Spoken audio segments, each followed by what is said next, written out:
2009, my husband Brian and I decided we were going to invite the CEO of Signarama franchise to come to Louisville for the Kentucky Derby. Of course, his wife came as well, and they stayed in our home as our guests. We had an amazing time. Distillery tours and Louisville restaurants, and the weather, Louisville picture perfect. The morning of Derby Day, the CEO came out of his bedroom with a wrinkled shirt in search of an iron. Brian and I were still getting dressed, so he found my son, Jack, who at the time was 10, and he said, "Jack, where's your mom's iron?" And he said, "She doesn't have one." And the CEO was a little taken aback, and he said, "Well then, what does she do?" And my son said, "She works at Signarama." So we all emerged from our bedrooms and had a good-natured laugh, and we retrieved an iron from our neighbor so he could iron his shirt.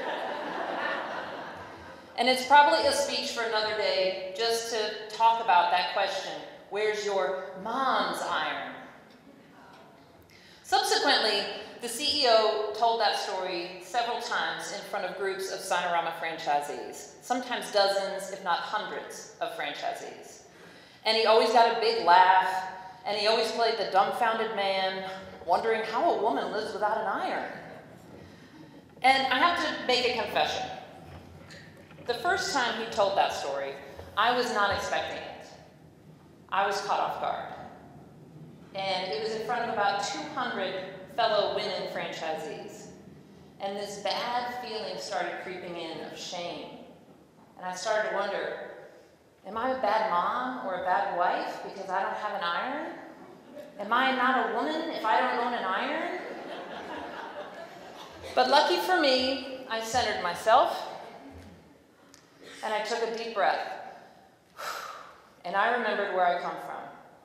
And where I come from is a family full of women who defy expectations, and full of the men who love them. You see, I come from a family with women like my Aunt Pat.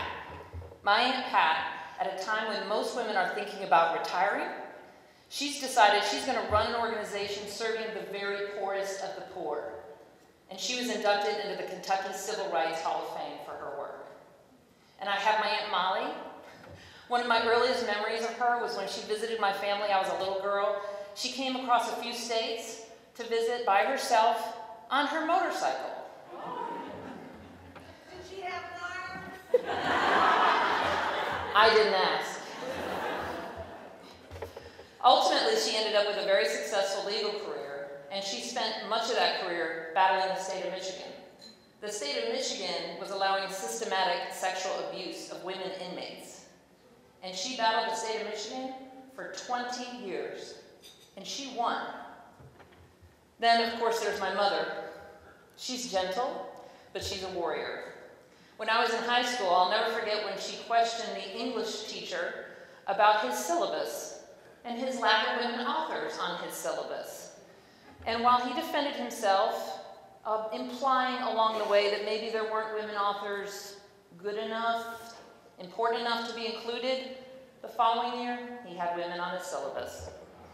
And then, of course, I must mention my sister, Patty. In disguise, she wears a disguise of an ordinary graduate, a PhD of literature, but in reality, she's a nationally recognized expert in teaching and learning and critical thinking. So, as you can see, I come by my rebelliousness honestly.